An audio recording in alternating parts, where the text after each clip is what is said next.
Hello friends, welcome to my channel stay fit stay wealthy.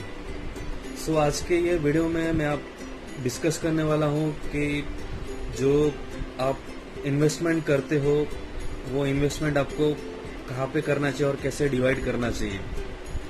So video start करने से पहले मैं आपको रिक्वेस्ट करता हूँ कि आपने अगर अभी तक मेरे चैनल को सब्सक्राइब नहीं किया तो आप ज़रूर मेरे चैनल को पहले सब्सक्राइब कीजिए और बेल आइकन को दबा दीजिए, ताकि ऐसे ही मैं इन्फॉर्मेटिव वीडियो लाऊं तो आपको उसका नोटिफिकेशन मिल जाए। सो दोस्तों, ये मेरे वेल्थ सीरीज का सेकंड वीडियो है। अगर आपने मेरे जो फर्स्ट वीडियो उसको नहीं देखा, पहले आप जो फर्स्ट वीडियो है वो देख लीजिए, इसके बाद ये सेकंड वीडियो देखिए तो आपको ज़्यादा क्लियर होगा। सो दोस्तों, आइए वीडियो स्टार्ट करते हैं। सो सबसे पहले दोस्तों, इसमें मैं डायरेक्ट ये आपको बताता हूँ कि आपको कितना इन्वेस्टमेंट करना चाहिए और कितना आपको स्पेंड करना चाहिए। सो ऑन एन एवरेज मैं अभी पकड़ लेता हूँ सैलरी 20,000। सपोज मैं 20,000 सैलरी पकड़ के आपको मैं बता रहा हूँ, आप उसके हिसाब से रेशियो बना के आप डिवाइड कर सकते हो कि आपको कितना इन्वेस्ट करना है। जैसे किसी को अगर 30,000 सैलरी है, किसी का 40,000 है, किसी का 50,000 है, किसी का 1 लाख है, उसके ऊपर डिपेंड करेगा कि आप कितना इन्वेस्टमेंट करना है। तो आप मैं जो रेशियो में बता रहा हूँ आप उसी रेशियो में आप डिवाइड कर सकते हो आपके सैलरी के हिसाब से। सो दोस्तों, मैं 20,000 पकड़ के अभी मैं आपको समझा रहा हूँ। सपोज मान लो कि किसी का सैलरी 20,000 है। सो उसमें क्या करना चाहिए, अगर 20,000 या 10,000 50,000 जो भी सैलरी है, आपका जो भी सैलरी है, सैलरी का आप 25% निकाल लीजिए पहले। सो दोस्तों, अगर 20,000 सैलरी है, उसका 25,000 कितना होता है, 25% कितना होता है, 20% equal to 4,000 and another 5% equal to 1,000। So total is 5,000। So दोस्तों, 5,000 आपको इन्वेस्टमेंट के लिए अलग से रखना है और जो बाकी 15,000 है उसमें है आपको पूरा महीने का जो भी खर्चा है, एक्सपेंडिचर है, वो आपको वो मैनेज करने का है। सो अभी ये 5,000 मैंने एक कैलकुलेशन करके फिर मैं आपको बता रहा हूँ। अभी इसमें आप ज़्यादा कर सकते बट उससे कम मत कीजिएगा।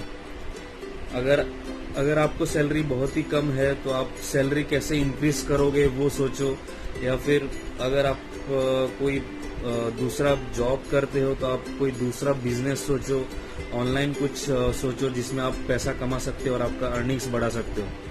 सो कभी भी आप जो आपका इन्वेस्टमेंट है या फिर खर्चा है उसको ज़्यादा कम करने को सोचो मत। आपका अर्निंग्स कैसे बढ़ाओगे उस पर आप ध्यान दो। सो दोस्तों, आपको जो मैं बता रहा हूँ कि जो सैलरी आपका है उसका जो 25% आपको इन्वेस्ट करना चाहिए, सो आप उससे ज़्यादा ही करने के लिए ट्राई कीजिए, उससे कम मत कीजिएगा कभी। सो अभी ये 25% में आपको कहाँ पे किस में डिवाइड करना है, कौन से इंस्ट्रूमेंट में आपको कितना पैसा लगाना है, कैसे इन्वेस्ट करना है, वो आपको मैं इन डिटेल्स बताता हूँ। सो आप वीडियो को एंड तक देखिए, तभी आपको क्लियर होगा कि कौन से इंस्ट्रूमेंट में आपको कितना इन्वेस्ट करना चाहिए। सो ये अगर मैं 5,000 को पकड़ लेता हूँ तो उसमें 5,000 में से आपको सबसे पहले उसको डिवाइड कीजिए, डिवाइड बाय 5 कीजिए। 5,000 को डिवाइड बाय 5 कीजिए तो 1,000 मिल जाएगा आपको। तो जो फर्स्ट 1,000 है वो फर्स्ट 1,000 आपको इन्वेस्ट करना है किसी रिकरिंग डिपॉजिट में। आरडी अकाउंट में आपको क्या होगा कि आप हर मंथ जैसे आपको सैलरी मिलेगी तो वो सैलरी से ऑटोमेटिक 1,000 कट हो जाएगा। तो आपको कोई टेंशन लेने की जरूरत नहीं कि आपको सिर्फ आरडी अकाउंट ओपन करना है और बैंक अकाउंट के साथ लिंक रहेगा, तो ऑटोमेटिक आपका सैलरी जब भी क्रेडिट होगा वो ऑटोमेटिक वो पर्टिकुलर डेट में जाके 1,000 रुपीज कट हो जाएगा। इसके बाद अगर आप एफडी करने के लिए सोच रहे हो तो एफडी कर सकते हो, but that depends on your आपके पास कितना पैसा पहले से ऑलरेडी जमा हुआ है, पहले से ऑलरेडी आपके सेविंग्स अकाउंट में पड़ा हुआ है, तो आप एफडी में इन्वेस्ट कर सकते हो, नहीं तो मैं आपको रिकमेंड करूंगा कि आप आरडी में ही इन्वेस्ट कीजिए। सो फ्रेंड्स, जो दूसरा ऑप्शन है वो आपको पीपीएफ अकाउंट में इन्वेस्ट करना है, जो पब्लिक प्रोविडेंट फंड है। पब्लिक प्रोविडेंट फंड में आपको 1000 इन्वेस्ट करना है हर मंथ। तो ये भी आपको फिक्स एक डेट पे, कौन से डेट पे आपको इन्वेस्ट करना है, सैलरी के जिस दिन सैलरी होती है आपकी, या फिर आपको जिस दिन भी आपके हिसाब से आपको वो सेट करना है। तो ये हो गया 2000। इसके बाद 5000 में बचा है 3000। अभी ये 3000 आपको, जो मैंने बताया था लास्ट वीडियो में, जो म्यूचुअल फंड, सो आपको म्यूचुअल फंड्स में ये 3000 सारे इन्वेस्ट करना है। अभी ये जो मैं बता रहा हूँ वो मैं बेसिक जो इन्वेस्टमेंट है, बेसिक इन्वेस्टमेंट बता रहा हूँ। अभी अगर एडवांस लेवल का इन्वेस्टमेंट आपको चाहिए तो आप कमेंट बॉक्स में मुझे रिक्वेस्ट कीजिए, उसमें और भी बहुत सारे इंस्ट्रूमेंट आ जाएंगे, उसमें इंश्योरेंस भी आ जाएंगे, उसमें शेयर मार्केट भी आ जाएंगे, उसमें और भी बहुत सारे इंस्ट्रूमेंट हो जो आप इन्वेस्ट कर सकते हो। बट ये मैं एक बेसिक, जिनका सैलरी 30,000 के आसपास है, उनके लिए मैं ये बता रहा हूँ, क्योंकि जिनका सैलरी 20,000 30,000 के आसपास है, उन लोग ज़्यादा इंस्ट्रूमेंट में आप इन्वेस्ट नहीं कर सकते हो। तो आपको mainly RD account, FD account, PPF account और म्यूचुअल फंड्स में ही आपको मेनली ध्यान देना है। तो फ्रेंड्स, जो 3000 है वो 3000 आपको म्यूचुअल फंड में इन्वेस्ट करना है। अभी म्यूचुअल फंड में वो 3000 का आप फिर से 3 डिवाइड कर दीजिए। मीन्स म्यूचुअल फंड में आप 3 टाइप्स ऑफ म्यूचुअल फंड में आपको इन्वेस्ट करना है। जो first type of mutual fund है वो है ELSS। जो ELSS है वो आपका एक इन्वेस्टमेंट भी होगा, प्लस आपका टैक्स सेविंग के लिए वो काम आएगा। क्योंकि जो ELSS जो म्यूचुअल फंड है वो बेसिकली 3 साल का लॉक पीरियड रहता है उसमें। जैसे आप कोई एफडी करते हो, जो टैक्स सेवर एफडी है, उसमें 5 साल का आपको लॉक पीरियड मिल जाता है। वैसे ही जब भी आप ELSS करते हो, जो एक म्यूचुअल फंड है, वो भी एक टैक्स सेवर है, बट उसमें आपको 3 साल के लिए लॉक पीरियड रहेगा।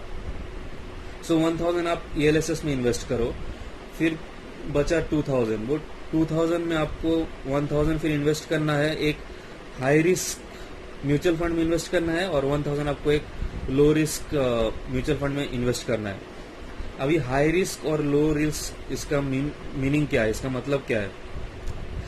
तो इसको मैं अगर सिंपल वे में आपको समझाऊं, तो जो भी कंपनीज लार्ज कैप बेस्ड है, जैसे कि कोई म्यूचुअल फंड है जो लार्ज कैप बेस्ड है, लार्ज कैप कंपनीज, तो आपको ये याद रखना है, आप जब भी म्यूचुअल फंड में इन्वेस्ट करोगे तो आपको ये चेक करना है कि ये लार्ज कैप है, ये मिड कैप है, ये स्मॉल कैप है, ये मल्टी कैप है, किस टाइप का ये म्यूचुअल फंड है।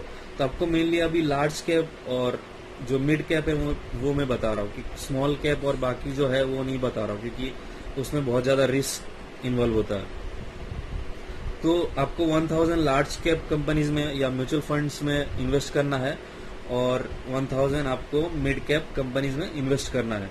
तो बेसिकली 1000 जो लार्ज कैप में आप इन्वेस्ट करोगे उसमें आपको लो रिस्क रहेगा, ज़्यादा रिस्क आपको नहीं रहेगा, और जो 1000 आप मिड कैप में इन्वेस्ट करोगे उसमें रिस्क ज़्यादा इन्वॉल्व रहेगा, बट रिटर्न आपको ज़्यादा मिल सकता है। जिसमें आप जितना ज़्यादा आप रिस्क लोगे म्यूचुअल फंड में, उतना आपको ज़्यादा रिटर्न मिल सकता है।